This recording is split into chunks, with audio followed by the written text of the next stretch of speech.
എന്നാണ് ഞങ്ങൾ മനസ്സിലാക്കുന്നത്. മഹാനായ സിദ്ദീഖുൽ അക്ബർ റളിയല്ലാഹു അൻഹു തന്റെ കാലത്ത് ചില രാജ്യങ്ങൾ ഇസ്ലാമിലേക്ക് കടന്നു വന്ന് ഫത്ഹായപ്പോ ആ രാജ്യങ്ങളുടെ ഭരണാധികാരം സ്വഹാബികളിൽ നിന്ന് നേരത്തെ ഇസ്ലാമിലേക്ക് വന്നവരെയും പ്രധാനപ്പെട്ട ബദരീങ്ങളെയും ഒഴിവാക്കിക്കൊണ്ടാണ് ഏൽപ്പിച്ചത്. അപ്പൊ സ്വാഭാവികമായും അവർക്കിടയിൽ വലിയ പ്രശ്നമുണ്ടായി. വലിയ ആളുകൾക്ക് തന്നെ നീരസവും തോന്നി. ഇതെന്താണ് ഈ നടപടി? രാഷ്ട്രീയമായി ചില അധികാരങ്ങൾ ലഭിച്ചുകൊണ്ടിരിക്കുന്ന സമയത്ത് ഈ അധികാരം ഏൽപ്പിക്കേണ്ടത് ഇസ്ലാമിന് വേണ്ടി ആദ്യം രംഗത്തുള്ള ബദരീങ്ങൾക്കല്ലേ? അവരല്ലേ നല്ല വിശ്വസ്തന്മാർ, അതുകൊണ്ട് അവർക്കല്ലേ അധികാരം ഏൽപ്പിക്കേണ്ടത് എന്ന് ഒരു ശബ്ദം. ഇത് മഹാനായ സിദ്ദീഖുൽ അക്ബർ റളിയല്ലാഹു അൻഹു തങ്ങൾ അവർകളോട് ചോദിക്കപ്പെട്ടു. അപ്പോൾ അദ്ദേഹം പറഞ്ഞു, ഞാൻ അവരെ അഴുക്കാക്കേണ്ട, മാലിന്യമാക്കേണ്ട, ചളിയിൽപ്പെടുത്തേണ്ട എന്ന് കരുതിയിട്ടാണ് മാറ്റി നിർത്തുന്നത്. അവരുടെ സ്ഥാനവും വലുപ്പവും പുണ്യവും ഒക്കെ ആഖിറത്തിലാണല്ലോ. അത് ആഖിറത്തിലെ പ്രതിഫലത്തിലേക്ക് ഒരു അഴുക്കും വരാതെ തന്നെ അവർ ചേരട്ടെ എന്ന് വിചാരിച്ചാണ് അവരെ ഞാൻ ഈ അധികാരത്തിൽ നിന്ന് ഒഴിവാക്കുന്നതെന്ന് മഹാനായ അബൂബക്കർ സിദ്ദീഖ് റളിയല്ലാഹു തആല അൻഹു തങ്ങൾ അവർ പറഞ്ഞു. ഞങ്ങളും അതാണ് കാണുന്നത്. ഞങ്ങളെ മേലും കൂടി അഴുക്ക് വരണ്ടെന്ന് കരുതിയിട്ടാകാം ഞങ്ങളെ മുസ്ലിമീങ്ങളുടെ കൂട്ടായ്മയിൽ നിന്ന് ഞങ്ങൾ ഒഴിവാക്കപ്പെട്ടത്. പക്ഷെ ഞങ്ങൾ മുതിർന്നവർക്കൊക്കെ ഇത് സന്തോഷമാണ്, ഞങ്ങളുടെ പാർട്ടിയിൽ, ഞങ്ങളുടെ വിഭാഗത്തിൽ. പക്ഷെ ഞങ്ങളുടെ കൂട്ടത്തിലും പുതുതലമുറ രാഷ്ട്രീയമായി അല്പം തലയിൽ കയറിയല്ല കുട്ടികള്, ചെറുപ്പക്കാര് കുട്ടികള്. ആ തലയിൽ കയറിയ ആളുകൾക്ക് പ്രതിഷേധവും അമർഷവും ഒക്കെ ഇക്കാര്യത്തിൽ ഉണ്ടാകുന്നത് ഇത്തരം കൂട്ടായ്മകളുടെ കാര്യത്തിൽ രാഷ്ട്രീയ പാർട്ടികളും മുസ്ലിം ലീഗും ഒക്കെ ഓർക്കുന്നത് നന്ന് എന്ന് സാന്ദർഭികമായി ഈ സമയത്ത് അവർ ഉണർത്തുകയാണ്. ഏതായാലും ആ ഒരു രംഗത്ത് കോട്ടക്കൽ കഷായത്തിനു ശേഷം തെരഞ്ഞെടുപ്പിൻ്റേതുകൂടി ഫലപ്രഖ്യാപനവും കഴിഞ്ഞു. ഫലപ്രഖ്യാപനത്തിന് മുമ്പ് തന്നെ തെരഞ്ഞെടുപ്പ് കഴിഞ്ഞതോടുകൂടിയും ഫലപ്രഖ്യാപനത്തിന് ശേഷം വീണ്ടും പ്രത്യേകമായും ഈ വിഷയം പിന്നങ്ങ് കൊഴുത്തു നോക്കുമ്പോ ഇതിലിടപെട്ടത് 3 വിഭാഗക്കാരാണ്. ഒന്ന്, തുടക്കം മുതൽ തന്നെ ഈ വിവാദത്തിന് തിരികൊളുത്തിയ ഓഅബ്ദുള്ളയുടെ മനസ്സുകാർ, വഹാബികൾ കുഴപ്പമുണ്ടാക്കി വലുതാക്കി പറഞ്ഞപ്പോ അവരുണ്ടാക്കിയ ചില വാദങ്ങൾ, അവരുണ്ടാക്കിയ ചില പോയിന്റുകൾ വെച്ചിട്ട് കുറെ ശുദ്ധ സാംസ്കാരിക നായകന്മാരും ഈ വിഷയത്തിൽ ഇടപെട്ടു. ചാനൽ ചർച്ചകളൊന്നും ഞാനറിയില്ല, പത്രവാർത്തകളിൽ നിന്നും മറ്റും കേൾക്കപ്പെടുന്നത് വെച്ച് ചിന്തിക്കുമ്പോൾ ശുദ്ധ സാംസ്കാരിക നേതാക്കൾ, അമുസ്ലിമീങ്ങളായ മതമില്ലാത്തവരും മതമുള്ളവരുമായ പലരും ഈ കാര്യത്തിൽ ഇടപെട്ടു. അതേപോലെ തന്നെ സുന്നികളിൽ നിന്ന് നമ്മൾ ഈ പറഞ്ഞ വിഭാഗവും. ഇങ്ങനെ 3 വിഭാഗമാണ് ഈ വിവാദത്തിൽ ഇടപെട്ടത്. തനി സാംസ്കാരികരെ സംബന്ധിച്ചിടത്തോളം നമുക്ക് വിഷമമില്ല. കാരണം അവർ വഹാബികൾ പഠിപ്പിച്ച ഇസ്ലാമിനെയാണ് മനസ്സിലാക്കിയിട്ടുള്ളത്. വഹാബികൾ ഇസ്ലാമിനെ പഠിപ്പിച്ചിട്ടുണ്ട്. ഇസ്ലാമില് മനുഷ്യരെല്ലാവരും തുല്യരാണ്.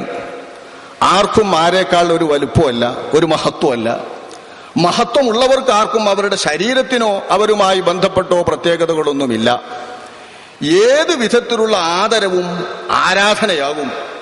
അതുകൊണ്ട് അള്ളാഹുവിനെ അല്ലാതെ ആരാധിക്കാൻ പാടില്ല എന്ന അർത്ഥത്തിൽ അള്ളാഹുവല്ലാത്ത മറ്റൊന്നും ആരാധ്യനല്ല എന്ന ആ മുദ്രാവാക്യവും തൗഹീദും ഉയർത്തിപ്പിടിച്ചു നിൽക്കുന്ന ഇസ്ലാമിന് ഏതെങ്കിലും മറ്റൊന്നിൽ വല്ല ബഹുമതിയും സ്ഥാനവും കൽപ്പിക്കുക എന്ന് പറയുന്നത് ഇസ്ലാമിന് അന്യമാകുന്നു എന്ന ഒരു പാഠം സാംസ്കാരിക നായകന്മാർ പൊതുവിൽ പഠിപ്പിക്കപ്പെട്ടിട്ടുണ്ട്. കാരണം അവർ വായിക്കുന്നത് ഇസ്ലാമിനെ സംബന്ധിച്ച് വല്ല പുസ്തകങ്ങളും ഉണ്ടെങ്കിൽ അത് നമ്മളെ പുത്തൻവാദികളുടെ വഹാബികളുടേതാണല്ലോ, ജമാഅത്തുകാരൻ്റെതും മറ്റുമായിട്ട്. ഇതിൽ നിന്ന് മനസ്സിലാക്കുന്നത് പ്രകാരം അവരിതിലിടപെട്ടു. അവരോട് നമുക്ക് പ്രത്യേകമൊന്നും പറയാനുമില്ല. കാരണം അവർക്ക് ആദരവും ആരാധനയും തമ്മിൽ വ്യത്യാസമറിയില്ല. വ്യത്യാസമറിഞ്ഞാൽ തന്നെ നന്ന ആദരവ് വന്നാൽ അപ്പം അതിന് ആരാധന എന്നാ പറയാം. സിനിമാ നായകന്മാരെ, സിനിമാ നടീനടന്മാരെ ആരാധിക്കുക, ആരാധ്യരായ എന്നൊക്കെ അവരെന്നെ പ്രസംഗിക്കുന്നിട്ടില്ലേ? ഒരു യോഗത്തിൽ കയറിയ ആരാധ്യനായ അധ്യക്ഷൻ എന്നാ പറയാ, ആരാധ്യൻ എന്നാ ഒരു പറയാം. അതായത് ആദരണീയെന്ന അവർ ആരാധ്യൻ എന്ന അർത്ഥം. ആരാധനയും ആദരവും തമ്മിൽ അവർക്ക് വ്യത്യാസം അറിയില്ല. ആദരവ് കുറച്ച് കൂടിപ്പോയാൽ അത് ആരാധനയാണ് എന്ന അവരുടെ വെപ്പ്. അതിനവരെ കുറ്റപ്പെടുത്തേണ്ട.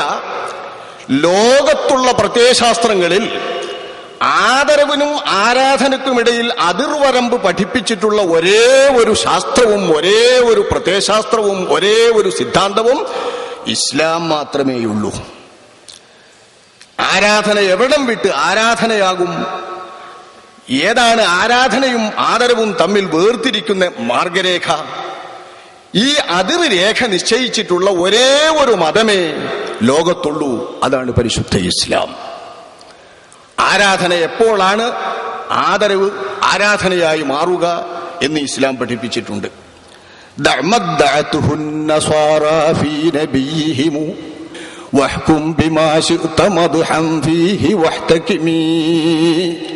ഇമാം ബൂസരിയുടെ കവിതയിൽ ഇസ്ലാമിന്റെ ആ ശരിയായ സങ്കല്പം, ശരിയായ മാർഗരേഖ, അതിർരേഖ കാണുന്നുണ്ട്. ക്രിസ്ത്യാനികൾ ആദരവ് കൊണ്ട് ബഹുമാനിച്ച് ആദരവ് പ്രകടിപ്പിക്കാൻ അവർ അവരുടെ നബിയായ ഈസാ നബി അലൈഹിസ്സലാമിനെ സംബന്ധിച്ചിടത്തോളം ദൈവത്തിന്റെ പുത്രൻ, ദൈവത്തിന്റെ അംശം, ദൈവത്തിന്റെ ത്രിയേകത്വത്തിലെ ഒരു കണ്ണി എന്നിങ്ങനെയൊക്കെ വിശേഷിപ്പിച്ചില്ലേ, അതങ്ങ് മാറ്റി നിർത്തിക്കുക.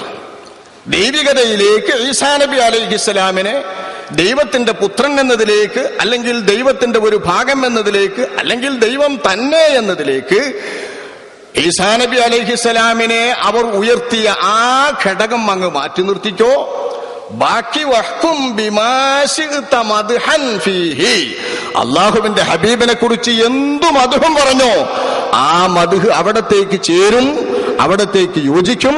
ആ മദ്ഹിനുള്ള എല്ലാ പദവികളും, നമ്മുടെ ഭാഷയിൽ വരുന്ന, ചിന്തയിൽ വരുന്ന എന്തു പദവികളും അഷ്റഫുൽ ഖൽഖ് സ്വല്ലല്ലാഹു അലൈഹി വസല്ലം തങ്ങൾ അർഹിക്കുന്നുണ്ട് എന്ന് ബഹുമാനപ്പെട്ട ഇമാം ബൂസരി പറഞ്ഞത് ഇസ്ലാമിന്റെ യഥാർത്ഥത്തിലുള്ള പാഠമാണ്.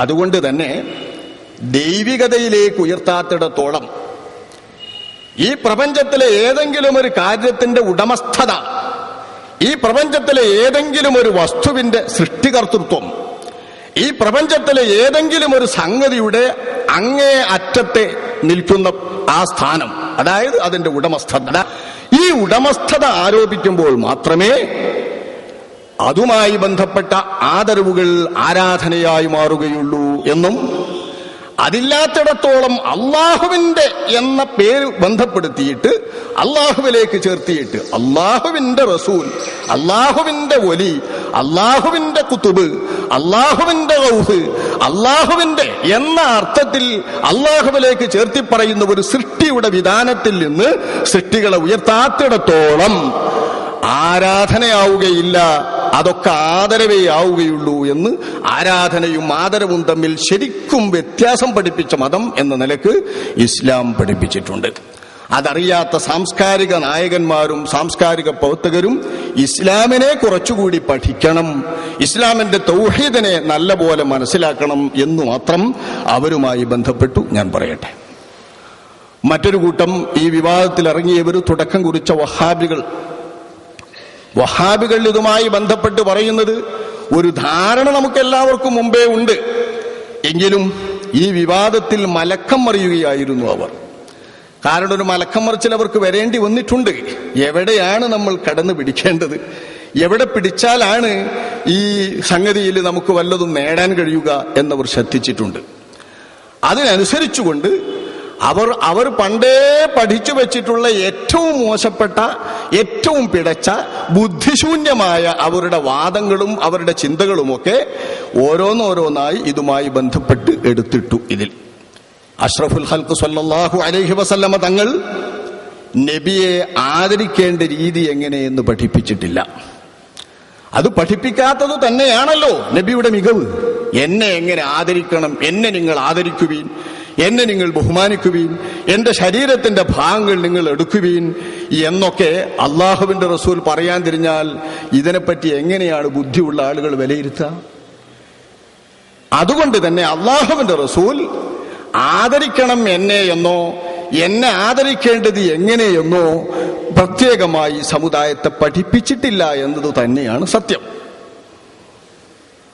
എന്നാൽ അള്ളാഹുവിന്റെ റസൂലിന് മറ്റൊരു സവിശേഷതയുണ്ട്. അള്ളാഹുവിന്റെ റസൂലാണല്ലോ. റസൂൽ എന്ന നിലക്ക് അള്ളാഹു പഠിപ്പിച്ചത് എന്തും ഒളിച്ചു വെക്കാൻ നബിക്കൊട്ട് പറ്റുമില്ല. നബിയുടെ ശരീരവുമായോ നബി തങ്ങളുടെ സ്വകാര്യ വ്യക്തിത്വവുമായോ ബന്ധപ്പെട്ടിട്ടുള്ളത് പോലും അള്ളാഹു തആല പറഞ്ഞാൽ പിന്നെ അത് പ്രബോധനം ചെയ്യാതെ, പരസ്യമായി പറയാതെ അള്ളാഹുവിന്റെ റസൂലിന് തന്റെ വിനയം പ്രകടിപ്പിക്കാൻ പറ്റില്ല. ഇത് നബിയുടെ ഔദ്യോഗിക ചുമതലയാണ്. ഇവിടെ സമൂഹവുമായി ബന്ധപ്പെട്ടും സംസ്കാരവുമായി ബന്ധപ്പെട്ടുമുള്ള അള്ളാഹുവിന്റെ റസൂലിന്റെ വിനയവും ലജ്ജയുമൊക്കെ അള്ളാഹുവിന്റെ വഹയുമായി ബന്ധപ്പെട്ട് അള്ളാഹുവിന്റെ റസൂൽ മാറ്റി നിർത്തേണ്ടി വരും. അങ്ങനെ മാറ്റി നിർത്താതെ ചെറിയ ഒരു സന്ദർഭമുണ്ടായി. ആ സന്ദർഭത്തിൽ അള്ളാഹു കനത്ത താക്കീതും ചെയ്തു ശക്തമായ ഭാഷയിൽ. അവിടെ നിന്ന് മകനായി പ്രഖ്യാപിച്ചിരുന്ന സെയ്ദുമായി ബന്ധപ്പെട്ട് സെയ്ദ് ഇബ്നു ഹാരിസ് റളിയല്ലാഹു അൻഹുവിന്റെ ഭാര്യ സൈനബിനെ അവർ തമ്മിലുള്ള അസ്വാരസ്യം മൂത്ത് എത്ര ഇണക്കി ചേർത്തിട്ടും കൂടാതെ നബിയുടെ അമ്മാവിയുടെ മകളായ സൈനബ് റളിയല്ലാഹു അൻഹായെ അള്ളാഹുവിന്റെ റസൂൽ തന്നെ കല്യാണം കഴിക്കേണ്ടി വരും. സെയ്ദ് അവസാനം വിവാഹമോചനം നടത്തും എന്ന് അള്ളാഹു തആല വഹയറിയിച്ചിരുന്നു അഷ്റഫുൽ ഖൽഖ് സ്വല്ലല്ലാഹു അലൈഹി വസല്ലം തങ്ങൾക്ക്. പക്ഷേ പരസ്യമായ ഖുർആനിക വാചകമായിരുന്നില്ല. ഖുർആനിക വചനം വരുന്നത് വരെ ഇരിക്കട്ടെ, അതുവരെ അള്ളാഹുവിന്റെ റസൂൽ ഇത് തുറന്നു പറഞ്ഞില്ല. ഇതിനിടയിൽ സെയ്ദിനോടും അള്ളാഹുവിന്റെ റസൂൽ ഖുർആൻ ഇറങ്ങുന്നതിന് മുൻപ് വന്നപ്പോ അള്ളാഹുവിന്റെ റസൂൽ ഇക്കാര്യം പറഞ്ഞില്ല. അവിടുത്തെ അനുഗ്രഹീതമായ ലജ്ജ കൊണ്ട്, അവിടുത്തെ സവിശേഷതയായ ബഹുമാനം കൊണ്ട്, സംസ്കാരം കൊണ്ട് അള്ളാഹുവിന്റെ റസൂൽ പറഞ്ഞില്ല. അപ്പൊ അള്ളാഹു എന്താ ഇറക്കിയതെന്നറിയോ? وَإِذْ تَقُولُ لِلَّذِي أَنْعَمَ اللَّهُ عَلَيْهِ وَأَنْعَمْتَ عَلَيْهِ أَمْسِكْ عَلَيْكَ زَوْجَكَ وَاتَّقِ اللَّهَ وَتُخْفِي فِي نَفْسِكَ مَا اللَّهُ مُبْدِيهِ وَتَخْشَى النَّاسَ وَاللَّهُ أَحَقُّ أَن تَخْشَاهُ. എന്താ ഗൗരവം! അല്ലാഹുവിന്റെ റസൂൽ നിങ്ങളും അനുഗ്രഹം ചെയ്ത, അള്ളാഹുവും അനുഗ്രഹം ചെയ്ത സെയ്ദ് ഇബ്നു ഹാരിസ് റളിയല്ലാഹു അൻഹുവിനോട് ഇപ്പോഴും പതിവ് പോലെ ത്വലാഖ് ചൊല്ലണ്ട സെയ്ദേ എന്ന് പറഞ്ഞുവല്ലേ. ആ വാക്ക് നാം അറിയിച്ചു എന്ന വിവരം അങ്ങ് പറയാൻ മടിച്ചതുകൊണ്ടാണ് അങ്ങനെ പറഞ്ഞു പോയത്. ഇവിടെ അങ്ങ് വതഖ്ശന്നാസ, ജനങ്ങളെ ഭയപ്പെടുന്നു. മനുഷ്യനെന്ത് പറയും അയ്യേ, മനുഷ്യനെന്ത് പറയും അയ്യേ, എങ്ങനെ ഞാനിത് പറയും എന്ന അർത്ഥത്തിൽ പരസ്യമായ ലഫ്ളിന്റെ വഹയിറങ്ങാത്തത് കൊണ്ട് അഷ്റഫുൽ ഖൽഖ് സ്വല്ലല്ലാഹു അലൈഹി വസല്ലമ തങ്ങൾ അതുവരെ കാത്തിരുന്നുകൊണ്ട് പാലിച്ച ആ നിയന്ത്രണം അള്ളാഹുവിന്റെ റസൂലിനെ അള്ളാഹു തിരുത്തുന്നു. മനുഷ്യരെ പേടിച്ചത് വേണ്ട. വല്ലാഹു അഹഖു അൻ തഖ്ശാ, തങ്ങൾ ഭയപ്പെടേണ്ടത് അള്ളാഹുവിനെ മാത്രമാണ്. അതുകൊണ്ട് അള്ളാഹു വഹയറിയിച്ച് തന്നാൽ നിശ്ചയം തങ്ങൾ അത് പറഞ്ഞോണം. ഏത് വഹയാണെങ്കിലും അവിടെ മടി വേണ്ട, ലജ്ജ വേണ്ട എന്ന് അള്ളാഹു തആല അറിയിച്ചപ്പോൾ അള്ളാഹു സുബ്ഹാനഹു വ തആല അഷ്റഫുൽ ഖൽഖ് സ്വല്ലല്ലാഹു അലൈഹി വസല്ലമ തങ്ങളുടെ തിരുശരീരവുമായി ബന്ധപ്പെട്ട് അറിയിച്ച അറിയിപ്പുകളും പിന്നെ നബിക്ക് മറച്ചുവെക്കാൻ നിവൃത്തിയില്ല. അതുകൊണ്ട് തന്നെ അള്ളാഹു അടിസ്ഥാനപരമായി ആ അറിവുകൾ ഖുർആനിലൂടെ അറിയിക്കുകയും നബി അതിനെ വിശദീകരിക്കുകയും ചെയ്തു. അവിടെ നാം ഖുർആനിൽ വായിക്കുന്നു, അഹ്സാബ് സൂറത്തിലാണല്ലോ ഈ ആയത്ത്. അതേ അഹ്സാബ് സൂറത്തിൽ തന്നെ കാണുന്ന ആയത്ത്, അന്നബിയ്യു ഔലാ ബിൽ മുഅ്മിനീന മിൻ അൻഫുസിഹിം വഅസ്വാജുഹു ഉമ്മഹാതുഹും. നബിയാണ് സ്വന്തം ശരീരത്തെക്കാൾ വിശ്വാസികൾക്ക് ഏറ്റവും കടപ്പെട്ടത്. വിശ്വാസികൾ സ്വന്തം ശരീരത്തെക്കാൾ കടപ്പാടുള്ളവരായിരിക്കും നബിയോട്. സ്വന്തം ശരീരത്തെക്കാൾ കടപ്പാട് എന്നാൽ അതിനർത്ഥം സ്വന്തം ശരീരത്തോടുള്ളതിനേക്കാൾ ആദരവും സ്നേഹവും പിരിശവും പ്രിയവും എല്ലാം തങ്ങളോടാകണം. ഖുല്ലിൻകാന ആബാഉകും വഅബ്നാഉകും വഅസ്വാജുകും വഅശീറതുകും وأموال اقترفتموها وتجارة تخشون كسادها ومساكن ترضونها أحب إليكم من الله ورسوله. അള്ളാഹുവും റസൂലുമാണ് നിങ്ങളുടെ എന്തിനേക്കാളും ഏറ്റവും പിരിശപ്പെടേണ്ടത് എന്നും അള്ളാഹു ആയത്തിറക്കിയപ്പോ അള്ളാഹുവിന്റെ റസൂല് പറഞ്ഞു, സ്വന്തം ശരീരത്തെക്കാൾ എന്നെ സ്നേഹിക്കാത്തവൻ മുസ്ലിമല്ല, ഈമാനില്ല എന്ന് അഷ്റഫുൽ ഖൽഖ് സ്വല്ലല്ലാഹു അലൈഹി വസല്ലം തങ്ങൾ. ഇതിന്റെ വിശദീകരണമാണ്. അള്ളാഹു ഹയറക്കിയാൽ പിന്നെ നിവൃത്തിയില്ലല്ലോ. അതുകൊണ്ടു തന്നെ ഈ സമൂഹത്തിൽ നടക്കാനിരിക്കുന്ന എന്തു കാര്യങ്ങളും അറിയുന്ന അല്ലാഹു തആല ജനങ്ങൾക്ക് അത്തരം കാര്യങ്ങളെല്ലാം ഉണ്ടാകുന്നതിന് വേണ്ട മനസ്സിലെ ബോധനം നൽകുന്ന, മനസ്സിലെ ചിന്ത നൽകുന്ന, മനസ്സിലെ മോഹം നൽകുന്ന, മനസ്സിലെ തെരഞ്ഞെടുപ്പിന്റെ സ്വാതന്ത്ര്യം നൽകുന്ന അല്ലാഹു തആല മനുഷ്യ മനസ്സിൽ ഇരിക്കുന്ന ആദരവായ നബി കരീം സല്ലല്ലാഹു അലൈഹി വസല്ലമ തങ്ങളോടുള്ള ആദരവും ഖുർആനിന്റെ ഈ പാഠങ്ങൾ വെച്ചുകൊണ്ട് വിശ്വാസികൾക്ക് ആദരവായ നബി തങ്ങളുടെ ശരീരത്തോടും ആ ശരീരത്തോട് ബന്ധപ്പെട്ട് എന്തിനോടുമുണ്ടാകുന്ന ഏറ്റവും വലിയ ആദരവും അറിയുന്ന അല്ലാഹു തആല അറിയിച്ചതനുസരിച്ച് സ്വഹാബത്ത് കാണിക്കുന്ന ആദരവിനോടൊന്നും അല്ലാഹുവിന്റെ റസൂൽ തടസ്സം നിന്നില്ല. ഒന്നിനും തടസ്സം നിന്നില്ല. അതിനൊക്കെ നബി തങ്ങൾ വഴങ്ങിക്കൊടുത്തു. ഇത് അള്ളാഹുവിന്റെ നിർദ്ദേശപ്രകാരമാണ്. അള്ളാഹുവിന്റെ നിർദ്ദേശപ്രകാരം ചില ആദരപ്രയോഗങ്ങളെ തങ്ങൾ അഭിനന്ദിക്കുകയും ചെയ്തു. അതിരു വിട്ടതെന്ന് നമുക്ക് തോന്നുന്ന, അതായത് നമ്മെപ്പോലുള്ള സമസൃഷ്ടികളെ വെച്ചുകൊണ്ട് നമ്മൾ അളക്കുമ്പോൾ, നമ്മൾ അളവുകോലതാണല്ലോ. അതിരു വിടുക എന്ന് പറഞ്ഞാൽ നമ്മളെങ്ങനെയാ കണക്കൂട്ടാ? നമ്മളെ അളവുകോല് നമ്മക്കിടയിലുള്ള നോക്കുക. സമൂഹത്തിലെ സമസൃഷ്ടികൾക്കിടയിലുള്ള അളവുകോല് വെച്ച് നോക്കുമ്പോൾ അതിന് വിട്ടതെന്ന് തോന്നിപ്പോകുന്ന ആദരവിന്റെ രീതികൾ സ്വഹാബത്ത് അനുവർത്തിച്ചപ്പോഴും അവലംബിച്ചപ്പോഴും അല്ലാഹുവിന്റെ റസൂൽ അതിന് വഴങ്ങിക്കൊടുക്കുകയും അവരുടെ മനസ്സ് സംതൃപ്തമാക്കുന്ന രീതിയിൽ അവ അഭിനന്ദിക്കുകയും ചെയ്തു. ഇതുതന്നെയല്ലേ ഇക്കാര്യത്തിൽ ബുദ്ധി? അഷ്റഫുൽ ഖൽഖ് സല്ലല്ലാഹു അലൈഹി വസല്ലമ തങ്ങൾ എന്നെ ആദരിക്കണം, ഇങ്ങനെ ആദരിക്കണം, എന്റെ മുടി കൊണ്ട് നിങ്ങൾ ഇങ്ങനെ കാണിക്കണം, എന്റെ ഇതുകൊണ്ട് നിങ്ങൾ ഇങ്ങനെ കാണിക്കണം എന്നൊക്കെ പഠിപ്പിക്കുന്നത് എന്തൊരു ബോറനേർപ്പാടാ. സ്നേഹം എന്ന് പറയുന്നതിന്റെ പേരിൽ ഉണ്ടായിത്തീരുന്നത് എല്ലാവരിലും ശരിയായ രീതിയിൽ നിലനിൽക്കുന്ന ഒന്നാണ്. നമ്മൾ ആരെങ്കിലും നമ്മുടെ ഭാര്യയുമായിട്ടുള്ള സ്നേഹം എങ്ങനെ പ്രകടിപ്പിക്കണം എന്ന് വിശദീകരിക്കാറുണ്ടോ? നമ്മൾ ആരെങ്കിലും നമ്മുടെ പിതാവിനോടും നമ്മുടെ മാതാവിനോടും ഗുരുവര്യന്മാരോടുമുള്ള ആദരവ് എങ്ങനെ പ്രകടിപ്പിക്കണം എന്ന് പഠിപ്പിക്കാറുണ്ടോ? ആദരവ് വേണം, സ്നേഹം വേണം എന്ന് പഠിപ്പിച്ചാൽ അതിന്റെ പ്രകടനങ്ങൾ നമ്മുടെ നിയന്ത്രണത്തിലല്ല. പക്ഷേ ഒരു വിശ്വാസി എന്ന നിലക്ക് അതിരുവിടാൻ പാടില്ല, നിയന്ത്രണ വിധേയമല്ലാതിരിക്കാൻ പാടില്ല എന്നതുകൊണ്ട് അല്ലാഹു സുബ്ഹാനഹു വ തആലാന്റെ റസൂൽ ഇവിടെ സ്വഹാബത്തിന്റെ എല്ലാ വിധത്തിലുള്ള ആദരവുകളെയും അതിർവരമ്പുകൾ വിട്ടുകിടക്കാത്ത മുഴുവൻ ആദരവുകളെയും നബി തങ്ങൾ വഴങ്ങിക്കൊടുത്ത് അംഗീകരിച്ചു.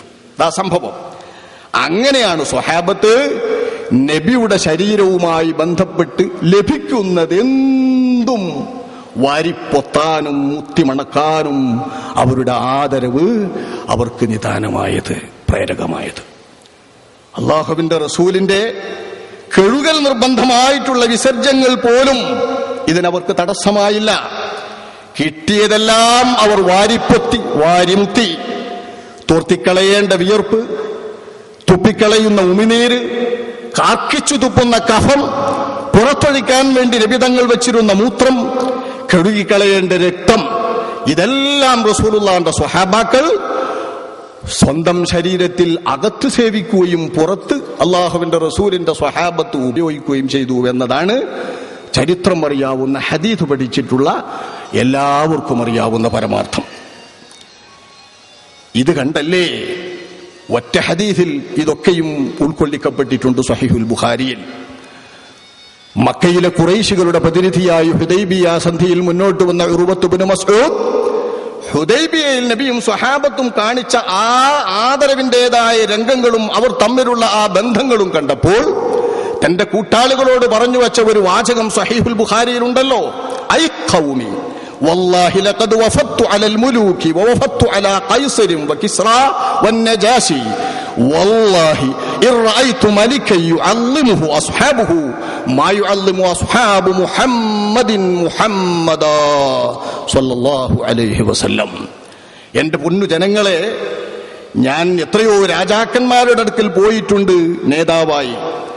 കൈസറിന്റെയും കിസ്റായുടെയും നേഗസിന്റെയും ഒക്കെ മുൻപിൽ ഞാൻ രാജ്യത്തിന്റെ പ്രതിനിധികളായി കടന്നു ചെന്നിട്ടുണ്ട്. രാജ്യത്തിന്റെയും സമൂഹത്തിന്റെയും പ്രതിനിധിയായി എല്ലാ രാജാക്കന്മാരെയും കണ്ടിട്ടുള്ള ഞാൻ ഒരു രാജകീയ ആദരവിലും മുഹമ്മദ് നബിയുടെ അസ്ഹാബ് മുഹമ്മദ് മുസ്തഫ സല്ലല്ലാഹു അലൈഹി വസല്ലം തങ്ങളോട് കാണിക്കുന്ന ആദരവിനത്ര ഞാൻ ഒരാളോടും ഒരു മനുഷ്യനും രാജകീയ ആദരവിൽ പോലും കണ്ടിട്ടില്ല. രാജകീയ ആദരവ് എന്നതിന്റെ ഗൗരവം തിരിയാൻ, അതിന്റെ അതിർലംഘനം തിരിയാൻ ഫിർഔനിൻ അന റബ്ബുകുമുൽ അഅ്ലാ, ഞാനാണ് നിങ്ങളുടെയൊക്കെ അത്യുന്നതനായ നാഥൻ എന്ന് പറഞ്ഞപ്പോൾ അത് മിസ്റിലെ ജനങ്ങൾ സ്വീകരിക്കാൻ അവർക്ക് തോന്നിയത് രാജഭക്തിയാണല്ലോ. രാജാവിനേക്കാൾ കവിഞ്ഞ രാജഭക്തി എന്ന പ്രയോഗമൊക്കെ അങ്ങനെ ഉരുവപ്പെട്ടതാണ്. ആ രാജഭക്തിയിൽ കാണുന്ന ആദരവിൽ പോലും മുഹമ്മദ് നബിയുടെ അസ്ഹാബ് മുഹമ്മദ് നബിയോട് കാണിക്കുന്ന ആദരങ്ങൾക്ക് സമാനതയില്ല. അതുകൊണ്ട് മുഹമ്മദ് നബിക്ക് നേരെ നിങ്ങളൊന്നിനും പോകേണ്ട, യുദ്ധത്തിന് പോകേണ്ട എന്ന് ഉർവത്ത് ഇബ്നു മസ്ഊദ് പറഞ്ഞ വാചകങ്ങളിൽ ഇതെല്ലാം ഉണ്ട്. അത്രയായിരുന്നു അവരുടെ ആദരവ്.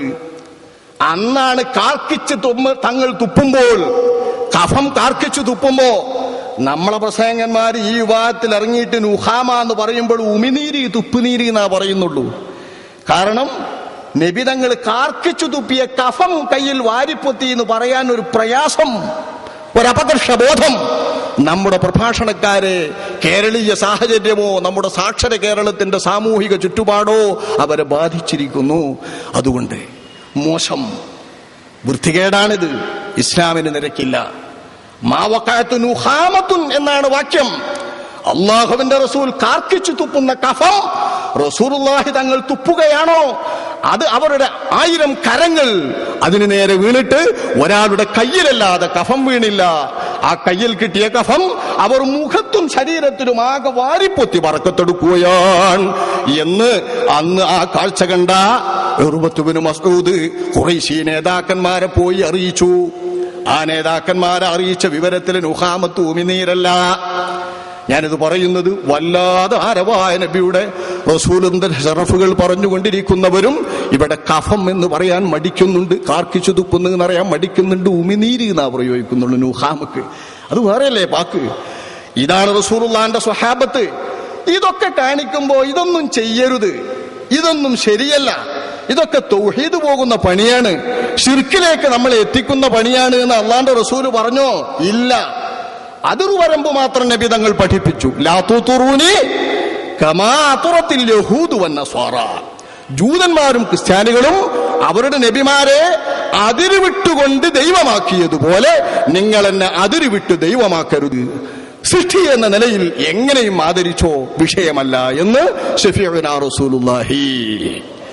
ഇത് നബിയുടെ മനസ്സാവുള്ള സ്വാർത്ഥ താല്പര്യമല്ല, അള്ളാഹു വഹി അയച്ചതനുസരിച്ചുള്ള അള്ളാഹുവിന്റെ റസൂലിന്റെ പാഠമാകുന്നു എന്ന് നമ്മൾ പഠിക്കണം. അപ്പൊ ജൂതക്രിസ്തീയ വിഭാഗം ഇലാഹാക്കിയിടത്തേക്ക് എത്താടത്തോളം ആദരവ് അള്ളാഹുവിന്റെ റസൂലിന്റെ ദീനിൽ അനുവദിക്കപ്പെട്ടിട്ടുണ്ട്.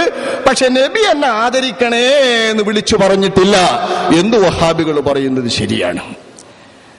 മറ്റൊന്നവർ പറയുന്നത് നബി സാധാരണ മനുഷ്യനാണ്, ഇക്കാര്യത്തിലൊന്നും ഒരു പ്രത്യേകതയില്ല എന്നാ. വഹാബികൾ ഇതൊന്നും പറയാറില്ല എന്നാ. അപ്പൊ വഹാബികൾ കുറച്ചു കാലമായിട്ട് പറയാറ്.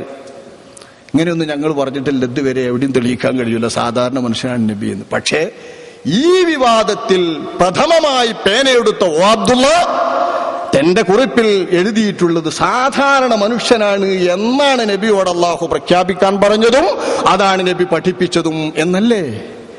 ഇതിന് ഇത്രയും മായ തോന്നണോ? കുല്ലിന്നമാന ബഷറും മിസ്ലുക്കും നോദിയിട്ട് പറയാ. എന്താണ് ഇതിന് മറുപടി അർഹിക്കുന്നില്ല. ഇത് സാധാരണ മനുഷ്യനാണെങ്കിൽ അള്ളാഹുവിനോളം സ്നേഹിക്കണം എന്ന് അള്ളാഹു തആല വഹിയിറക്കുമോ? അഹബ്ബ ഇലൈക്കും മിനല്ലാഹി വറസൂലിഹി, അള്ളാഹുവും റസൂലുമായിരിക്കണം മഹബ്ബ്. അള്ളാഹുവും റസൂലുമാണ് ഏറ്റവും പ്രിയങ്കരം എന്ന പദവിയിൽ നിൽക്കേണ്ടത് എന്ന് പറയുമ്പോ അള്ളാഹുവിനോളം സ്നേഹിക്കണം ആദരവായ നബി കരീം സല്ലല്ലാഹു അലൈഹി വസല്ലമ തങ്ങളെ. ഇലാഹ് എന്ന വ്യത്യാസം ഏതായാലും ഉണ്ടാകുമല്ലോ. ഇലാഹിന്റെ റസൂലല്ലേ നബി എന്നറിയുമ്പോ, അപ്പൊ റസൂലുള്ളാഹിയും അള്ളാഹുവും എന്ന നിലക്ക് അങ്ങേയറ്റം ആദരിക്കണം, സ്നേഹിക്കണം എന്ന് അള്ളാഹു തആല പഠിപ്പിക്കാൻ സാധാരണ മനുഷ്യനാണെങ്കിൽ ഇങ്ങനെ പഠിപ്പിക്കോ? വഅസ്വാജുഹു ഉമ്മഹാതുഹും, നബിയുടെ ഇണകൾ ഉമ്മഹാതുഹും, മുഅ്മിനീങ്ങൾ എല്ലാവരുടെയും മാതാക്കളാകുന്നു എന്ന് പറയുമ്പോ നബി സാധാരണ മനുഷ്യനാണോ? ഇത് അബ്ദുള്ള വിശ്വസിച്ചിട്ടില്ലെങ്കിൽ, അബ്ദുള്ളയുടെ കൂട്ടുകാരും വഹാബികളും വിശ്വസിച്ചില്ലെങ്കിൽ അവരെന്നേ കാഫിറായില്ലേ?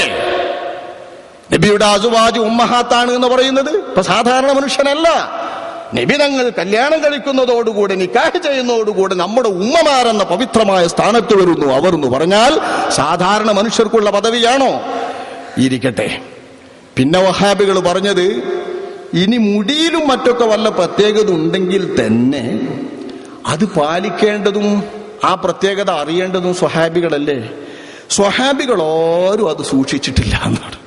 പച്ചക്കള്ളാണ് എന്ന് ഇപ്പത്തെ ഈ വിവാദത്തിന് മനസ്സിലായത്. സ്വഹാബികൾ ആരും ഇത് സൂക്ഷിച്ചിട്ടില്ല എന്ന് പറഞ്ഞ്, കാരണം നേർക്കുനേരുള്ള പ്രസംഗങ്ങളുടെ ഇടയിൽ എല്ലാ കൂട്ടരും ഓതിയിട്ടുള്ളിൽ ലോകത്തുള്ള തിരുനബിയുടെ അവശിഷ്ടങ്ങളും തിരുശേഷിപ്പുകളും സൂക്ഷിച്ചത് എല്ലാവർക്കും വ്യക്തമായി.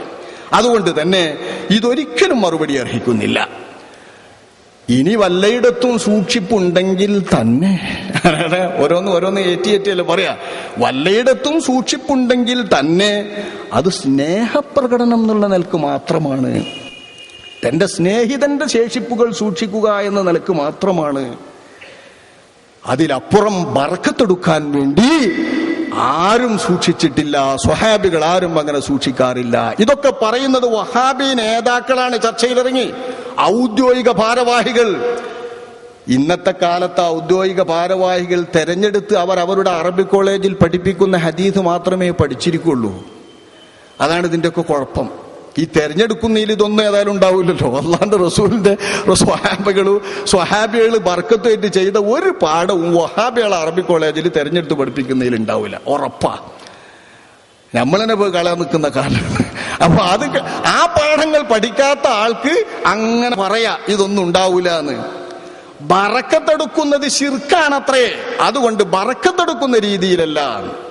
അള്ളാന്റെ റസൂലിന്റെ രക്തമോ മൂത്രമൊക്കെ കുടിച്ചിട്ടുണ്ടെങ്കിൽ എന്ന് പറഞ്ഞത് അവിടെ വെച്ചിട്ട് നബിയുടെ ബറക്കത്തിന്റെ പേരിൽ വല്ലതും കുടിച്ചിട്ടുണ്ടെങ്കിൽ, ഉമ്മു സലമാ ബീവി മുടിയിട്ട് കൊടുക്കുന്ന വെള്ളം കുടിച്ചിട്ടുണ്ടെങ്കിൽ തന്നെ അത് തേൻ കുടിക്കണമായിരിയാണ്. ഇത് തേൻ കുടിക്കണമായിരിക്കുന്നത് എഴുതുകയാണ് എന്നല്ലേ, തേൻ കുടിക്കണമായിരുന്നു. എന്താണ് ഇതിന്റെ ബന്ധമെന്ന് ഞങ്ങൾക്ക് മനസ്സിലായിട്ടില്ല. ഇത് തേൻ കുടിക്കണമായിരിയാണ് എന്ന് പറഞ്ഞാല് ബർക്കത്താകാതിരിക്കുവോ ബർക്കത്തിന് വേണ്ടി അല്ലാതിരിക്കുവോ എന്ന് എന്തായി പറഞ്ഞതിന്റെ എന്ന് മനസ്സിലാകുന്നില്ല. ഏതായാലും ഈ രീതിയിൽ വ്യാഖ്യാനിക്കുമ്പോ ബറക്കത്തെന്ന നിലയ്ക്ക് ഇത് ചെയ്യുന്നത് ശിർക്കാകുന്നു എന്നാ ഇവരിതിനിടയിൽ കയറി പറയുന്നത്.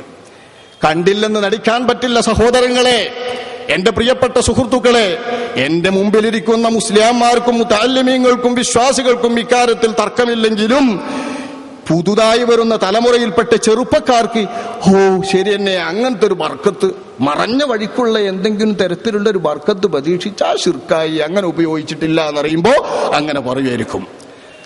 ഏതാനും ചില വാചകങ്ങൾ അതുമായി ബന്ധപ്പെട്ട് നമ്മൾ പഠിക്കാതെ ശരിയല്ല. വാക്ക് ബറക്കത്ത് എന്നുള്ളത് നോക്കി, അല്ലാഹുവിന്റെ റസൂലിന്റെ വിയർപ്പ് ഉമ്മു സുലൈം റളിയല്ലാഹു അൻഹാ നബിയുടെ ശരീരത്തിൽ നിന്ന് വടിച്ചെടുത്തുകൊണ്ടിരിക്കുമ്പോ അള്ളാഹുവിന്റെ റസൂൽ ഉമ്മു സുലൈമിനോട് ചോദിച്ചല്ലോ. ഉമ്മു സുലൈം റളിയല്ലാഹു അൻഹാ അനസ് റളിയല്ലാഹു അൻഹുവിന്റെ മാതാവ്, റസൂലുള്ളാന്റെ മുലകുടി ബന്ധത്തിലുള്ള സഹോദരി. ആ സഹോദരി എന്ന നിലയ്ക്ക് നബിക്കും അവർക്കും തമ്മിൽ കാണാം, ശരീരത്തിൽ തൊടാം, ഒറ്റക്കിരിക്കാം. അങ്ങനെയാണ് വടിച്ചെടുക്കുന്നത്. ആ വടിച്ചെടുക്കുന്ന സമയത്ത് മാതസ്നഈനയാ ഉമ്മു സുലൈം, ഉമ്മു സുലൈമേ എന്താണ് കാണിക്കുന്നത് എന്ന് റസൂലുള്ളാഹി തങ്ങൾ ചോദിച്ചപ്പോ ഉമ്മു സുലൈം ബീവി പറഞ്ഞു, യാ റസൂലല്ലാഹ് നർജു ബറകതഹു ലിസിബിയാനിനാ. സ്വഹീഹുൽ ബുഖാരി പറയുന്നത് നർജു ബറകതഹു ലിസിബിയാനിനാ, തങ്ങളുടെ ഈ മുത്ത് മണി പോലെ നിർഗളിച്ചു നിൽക്കുന്ന, വിടർന്നു നിൽക്കുന്ന ഈ വിയർപ്പിന്റെ കണങ്ങൾ ഞങ്ങളുടെ മക്കൾക്ക് ബറക്കത്ത് ആശിച്ചുകൊണ്ടാണ് ഞാൻ എടുക്കുന്നത്.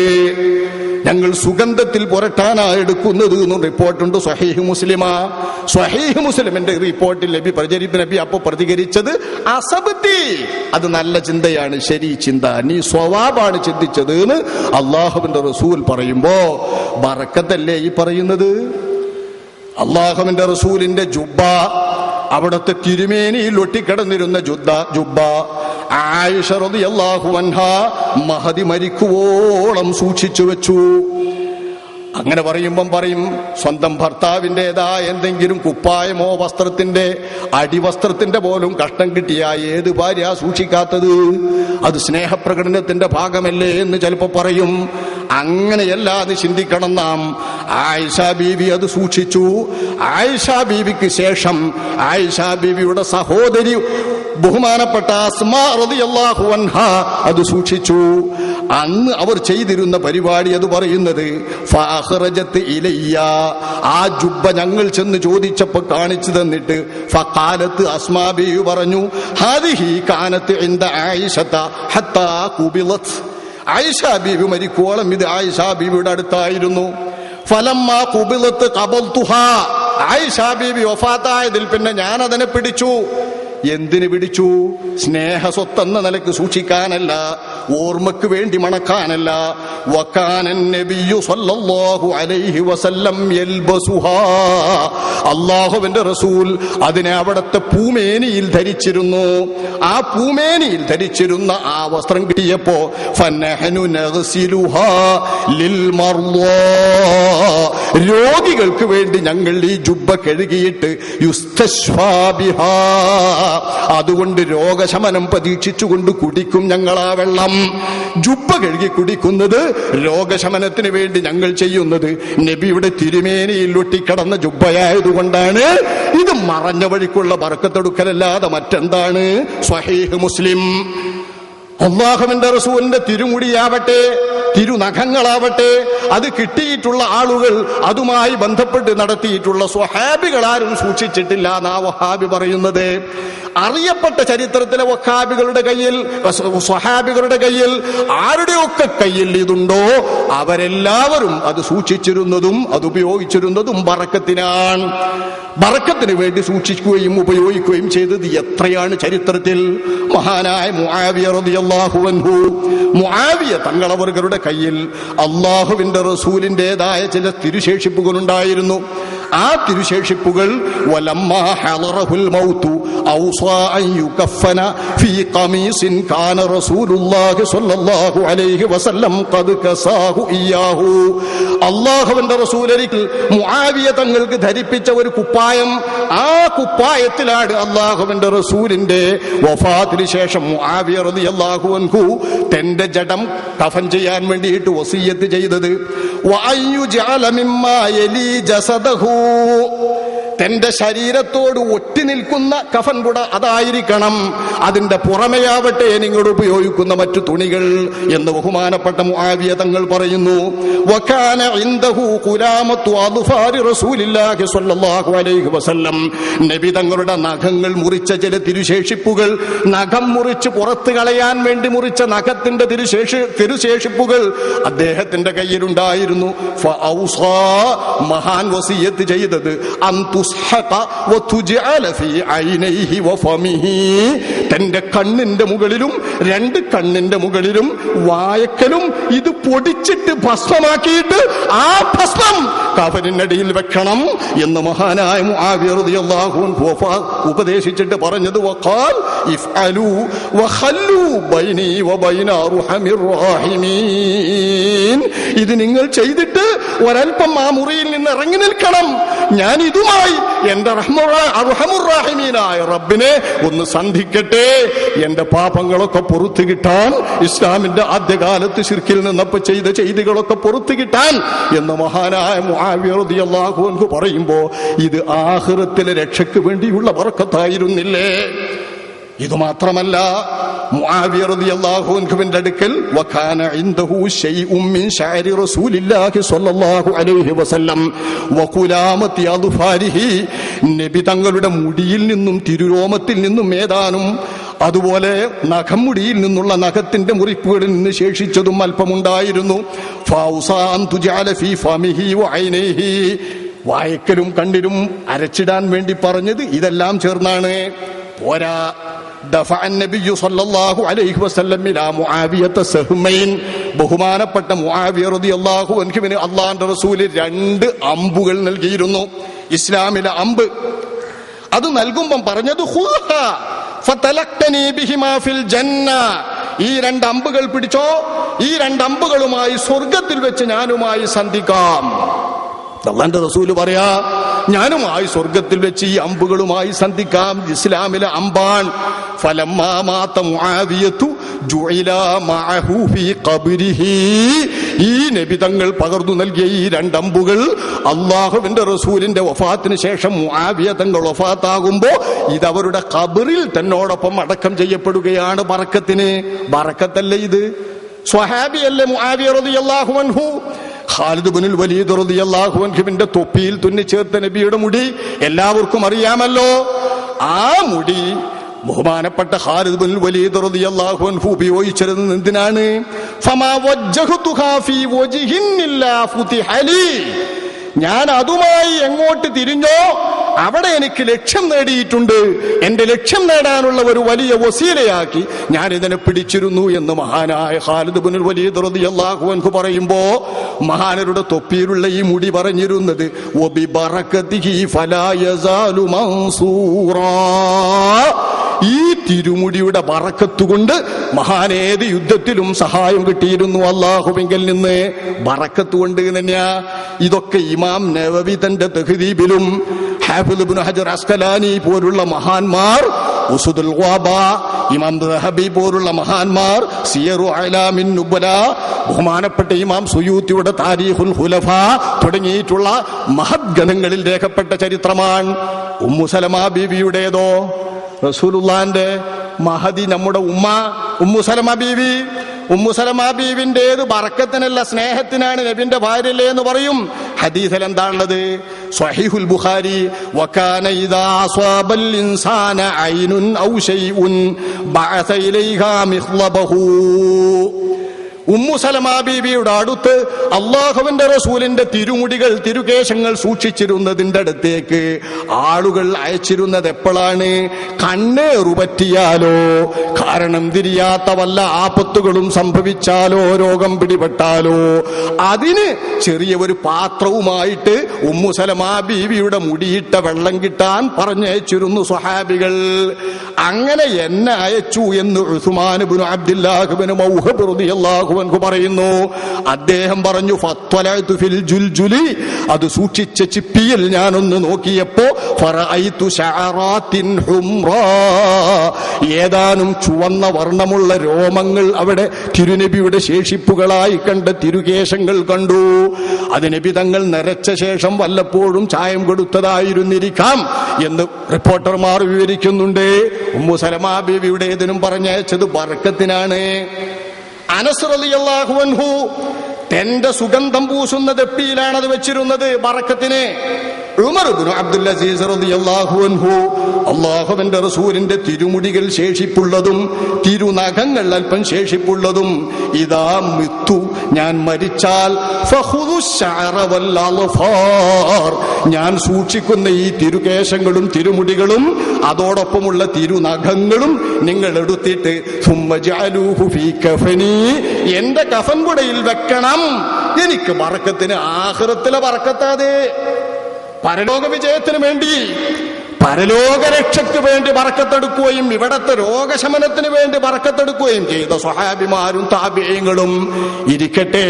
ഇവിടത്തെ വഹാബികൾക്ക് ഏറ്റവും സ്വീകാര്യനാണല്ലോ മഹാനായ ഇമാം അഹ്മദ് ഇബ്നു ഹംബൽ റളിയല്ലാഹു അൻഹു. എന്നാ വഹാബികളെ ഇഷ്ടക്കാരനാന്ന് കരുതിയിട്ട് അല്ല. വഹാബിസത്തിന്റെ നേതാക്കളായ ഇബ്നു തൈമിയയുടെയും അതുപോലെ മുഹമ്മദ് ഇബ്നു അബ്ദുൽ വഹാബും കർമ്മ വിഷയങ്ങളിൽ മദ്ഹബ് സ്വീകരിച്ചത് അഹ്മദ് ഇബ്നു ഹംബൽ തങ്ങളുടേതായിരുന്നു. അതിന് നമ്മളവിടുത്തെ കേരളീയ ഷാഫി മദ്ഹബിൽ ജീവിച്ചു പഠിച്ചു വളർന്നു വന്ന വഹാബികൾക്കും കണ്ണങ്ങോട്ടാ മനസ്സങ്ങോട്ടാണ് ഇമാം അഹ്മദ് ഇബ്നു ഹംബൽ തങ്ങൾക്ക്. ആ നിലക്കാ ഞാൻ പറയുന്നത്, ഇമാം അഹ്മദ് ഇബ്നു ഹംബൽ ഇമാമുസ് സുന്ന, സുന്നത്തിന്റെ ഇമാമാണ്. അഹ്മദ് ഇബ്നു ഹംബൽ തങ്ങൾ ബറക്കത്തെടുക്കാനല്ലേ സൂക്ഷിച്ചിരുന്നത്? മറഞ്ഞ വഴിക്കുള്ള ഉപകാരം പ്രതീക്ഷിച്ചല്ലേ സൂക്ഷിച്ചിരുന്നത്? തന്റെ മകൻ അബ്ദുള്ള എന്നവർ പറയുന്നു, റഅയ്തു അബീ യഖുദു ശഅറതൻ മിൻ ശഅരിൻ നബി സ്വല്ലല്ലാഹു അലൈഹി വസല്ലം ഫയളഉഹാ അലാ ഫീഹി യുഖബ്ബിലുഹാ, എന്റെ ബാപ്പ നബിയുടെ തിരുശേഷിപ്പുകളിൽ നിന്നുള്ള തിരുമുടികളിൽ നിന്ന് ഒരെണ്ണമെടുത്തിട്ട് സ്വന്തം കയ്യിന്മേൽ സ്വന്തം വായന്മേൽ ഇങ്ങനെ വെക്കും. എന്നിട്ട് വായന്മേൽ വെച്ചിട്ട് മുത്തി മണക്കും, ചുംബിക്കും. വഹ്സബു അന്നീ റഅയ്തുഹു യളഉഹാ അലാ ഐനിഹി, സ്വന്തം കണ്ണിൽ എടുത്തുകൊണ്ട് ആദരപൂർവ്വം അത് വെക്കും. വയഗ്മിസുഹാ ഫിൽ മാഇ, വെള്ളത്തിൽ മുക്കും, വയശ്റബുഹു, അത് കുടിക്കും, യസ്തശ്ഫീ ബിഹി, അതുകൊണ്ട് ശിഫ, രോഗശമനം കിട്ടുകയാണ് മഹാനരുടെ ലക്ഷ്യം. വറഅയ്തുഹു ഖദ് അഖദ ഖസ്അതൻ നബിയ്യി സ്വല്ലല്ലാഹു അലൈഹി വസല്ലം, നബി തിന്നാൻ ഉപയോഗിച്ചിരുന്ന ഒരു പിഞ്ഞാണം ബഹുമാനപ്പെട്ട അഹ്മദ് ഇബ്നു ഹംബൽ എന്ന എന്റെ ഉപ്പയുടെ കയ്യിലുണ്ടായിരുന്നു. എന്റെ ബാപ്പ ആ പിഞ്ഞാണം ഫവസലഹാ ഫീ ജുബ്ബിൽ മാ, ഒരു വലിയ കുഴിയിൽ, വെള്ളത്തിന്റെ ഒരു കുഴിയിൽ, കിണറിൽ എന്റെ ബാപ്പ അത് മുക്കുകയും എന്ന് മുക്കിയിട്ട് സുമ്മ ശരിബ ഫീഹാ, ആ കിണറിൽ നിന്ന് വെള്ളം കോരി കുടിക്കുകയും ചെയ്തിരുന്നു. മാഉ സംസം ഇസ്തിശ്ഫാഇന് വേണ്ടി കുടിച്ചിരുന്നത് പോലെ എന്റെ ബാപ്പ ഇതുകൊണ്ട് മുഖവും അതുപോലെ കയ്യുമൊക്കെ തുടച്ചിരുന്നു എന്ന് പറയുന്നത് അഹ്മദ് ഇബ്നു ഹംബൽ തങ്ങളുടെ പ്രിയപുത്രൻ അബ്ദുള്ള എന്നവരാണ്. ഫഔസാ ഇൻദ മൗതിഹി, അവരും മരണസമയത്ത് വസിയത്ത് ചെയ്തു, അയ്യുജഅല അലാ കുല്ലി ഐനിൻ ശഅറാ വശഅറത്തുൻ അലാ ലിസാനിഹി, ഒരു തിരുകേശം വലതുകണ്ണിലും ഒരു തിരുകേശം ഇടതുകണ്ണിന്റെ മേലിലും, ഒന്ന് തന്റെ വായയുടെ മുകളിലും നാക്കിന്റെ മുകളിലും വെക്കണം, എന്നിട്ട് വേണം എന്നെ കഫൻ ചെയ്ത് ആഖിറത്തിലേക്ക് ബർസഖിലേക്ക് അയക്കാൻ എന്ന് അഹ്മദ് ഇബ്നു ഹംബൽ റളിയല്ലാഹു അൻഹു തങ്ങൾ പറയുമ്പോ, ബറക്കത്തിന് വേണ്ടി ഇത് ഉപയോഗിക്കുന്നതും ബറക്കത്തിന് വേണ്ടി ഇത് ഖബറിലേക്കും അതുപോലെ കഫൻ പുടയിലൊക്കെ വെച്ച് കൊണ്ടുപോകുന്നതും ശിർക്കാണ് എന്ന് ആര് പഠിപ്പിച്ചു തന്നതാ വഹാബികൾക്ക്? തൗഹീദ് നമുക്ക് പകർന്നു തന്ന ഇമാമുകൾ. ഇമാം ബുഖാരി അവരും വഫാത്തായത് വകാന മഅഹു ശൈഉം മിൻ ശഅരിൻ നബിയ്യി സ്വല്ലല്ലാഹു അലൈഹി വസല്ലം ഫജഅലഹു ഫീ മൽബൂസിഹി, നബിയുടെ തിരുമുടി ഇമാം ബുഖാരിയുടെ കയ്യിലും സൂക്ഷിപ്പുണ്ടായിരുന്നു. അത് താൻ ധരിക്കുന്ന വസ്ത്രത്തിന്റെ അകത്ത് തുന്നിപ്പിടിപ്പിച്ചിരിക്കുകയായിരുന്നു ബഹുമാനപ്പെട്ട ഇമാം ബുഖാരി. ഇനി ആരെയാണോ ബറക്കത്തൊടുക്കാനും അല്ലാഹുവിന്റെ റസൂലിന്റെ തിരുശേഷിപ്പുകൾ ബറക്കത്തിന് വേണ്ടി ഉപയോഗിക്കുന്നതിലും നമുക്ക് മാനദണ്ഡമായി വേണ്ടത് ഏത് ഇമാമുകളെയാണ്? നമുക്ക് സ്വഹീഹായ ഹദീസുകൾ മുഴുവൻ തരുന്നതിൽ ഏറ്റവും അവലംബയോഗ്യനായ ഇമാം ബുഖാരി അടക്കം തിരുശേഷിപ്പുകൾ ബറക്കത്തിന് വേണ്ടി ഉപയോഗിച്ചുകൊണ്ടാണ് നടന്നു വരുന്നതെങ്കിൽ ബറക്കത്തിന് ഉപയോഗിച്ചിരുന്നില്ല എന്ന ഈ വിവാദത്തിലെ പ്രമേയം എത്ര മോശമാണ്! ഈ പ്രതികരണം എത്ര വൃത്തികെട്ടതാണ്! ഇങ്ങനെയൊക്കെയാണ് നമ്മുടെ വഹാബികൾ ഇതുമായി ബന്ധപ്പെട്ട് പറഞ്ഞത്. മൂന്നാമത്തൊരു കക്ഷി നമ്മളിപ്പോ പറഞ്ഞ മാതിരി സുന്നികളിൽ നിന്ന് വന്ന കക്ഷിയല്ലേ. കേരളത്തിലെ സുന്നി സംഘടനകൾ എല്ലാവർക്കും അറിയല്ലോ. 4 സുന്നി സംഘടനകളാണ് ഇവിടെയാണ്. ഒന്ന്, ആദ്യം രൂപീകരിക്കപ്പെട്ട ബഹുമാനപ്പെട്ട സമസ്ത കേരള ജംഇയ്യത്തുൽ ഉലമ, സാങ്കേതികമായി ഇപ്പോൾ ഈക്ക സമസ്ത എന്ന് വിളിക്കപ്പെടുന്നത് ഈ സമസ്തയാണ്. മറ്റൊന്ന് ദക്ഷിണ കേരള ജംഇയ്യത്തുൽ ഉലമയാണ് പിന്നെ രൂപീകരിക്കപ്പെട്ടത്. പിന്നീട് രൂപീകരിക്കപ്പെട്ടത് കേരള സംസ്ഥാന ജംഇയ്യത്തുൽ ഉലമ, ഞങ്ങളുടെ മാതൃസംഘടന. വേറൊന്ന് നമ്മുടെ AP അബൂബക്കർ മുസ്ലിയാർ കാന്തപുരം അവർകൾ നേതൃത്വം നൽകുന്ന അഖിലേന്ത്യാ സുന്നി ജംഇയ്യത്തുൽ ഉലമ എന്നോ അല്ലെങ്കിൽ സമസ്ത AP വിഭാഗം എന്നൊക്കെ പറയുന്നവരുടെ ജംഇയ്യത്തുൽ ഉലമ. ഇങ്ങനെ 4 ആണല്ലോ ഇവിടെ ജംഇയ്യത്തുൽ ഉലമ. ഇതിൽ APക്കാരുടെ കയ്യിലാണല്ലോ ഇപ്പോൾ നമ്മളെ പ്രശ്നത്തിലിരിക്കുന്ന വിഷയമുള്ളത്. അതുകൊണ്ട് അവരിതിൽ ഇടപെട്ടില്ല എന്ന് പറയുന്നതിൽ അർത്ഥമല്ല. കേരള സംസ്ഥാന ജംഇയ്യത്തുൽ ഉലമായും ദക്ഷിണ കേരള ജംഇയ്യത്തുൽ ഉലമായും ഈ വിഷയത്തിൽ ഇടപെട്ടിട്ടില്ല. ഈ സെക്കൻഡ് വരെയും ഇടപെട്ടിട്ടില്ല. 2 സംഘടനകളും ഈ വിഷയത്തിൽ ഇടപെടേണ്ടതില്ലാത്തത് കൊണ്ട് നിൽക്കുകയാണ്. മറ്റൊരു സംഘം ഇവിടെ ഇടപെട്ടത് ആദ്യം സമസ്ത കേരള ജംഇയ്യത്തുൽ ഉലമ ഇടപെട്ടില്ലെങ്കിലും കീഴ്ഘടകമായ SKSSFന്റെ മുന്നോട്ടുള്ള ആവേശവും അവരുടെ നിർബന്ധവും സമ്മർദ്ദവും കൊണ്ടാകാം നേരത്തെ നമ്മൾ പറഞ്ഞതുപോലെ ഇടപെട്ട്. അങ്ങനെ ഇടപെട്ടപ്പോൾ പിന്നെ നേർക്കുനേരെ വന്നത് ആരാ? ഒരു ഭാഗത്ത് EK സമസ്തക്കാർ, മറുഭാഗത്ത് AP സമസ്തക്കാർ. EK AP തർക്കപ്പോടെ പുതിയതൊന്നുമല്ലോ, ആർക്കപ്പത് കേൾക്കണ്ടേ? EK AP തർക്കം, EK AP തർക്കം എന്ന് പറയുന്നതിന് ദശകങ്ങളുടെ പഴക്കമുണ്ട്. ദശകങ്ങളായി നമ്മുടെ നാട്ടിലെ ആളുകൾക്ക് ഇത് സുപരിചിതമാണ്. അപ്പൊ ആ തർക്കങ്ങളിൽ സാധാരണ അവർ നടത്താറുള്ള മാർഗങ്ങളൊക്കെ കുറച്ചുകൂടി സൗകര്യങ്ങൾ വർദ്ധിച്ചപ്പോൾ ആ വർദ്ധിത സൗകര്യത്തോടുകൂടെ ഈ 2 വിഭാഗം ഉപയോഗപ്പെടുത്തി. കോമാളി പരിപാടികൾ, ക്ലിപ്പിങ്ങുകൾ വെച്ചിട്ട് ആവശ്യമുള്ള ഭാഗം ഏതെങ്കിലും ഒരു പ്രാസംഗികന്റെ ഭാഗത്തിൽ നിന്ന് മുറിച്ചെടുത്തിട്ട് ഈ ക്ലിപ്പിംഗ് വെക്കുന്ന ഇടപാട് ഇപ്പൊ നാട്ടില് വഹാബികളും ഏപ്പിക്കാരും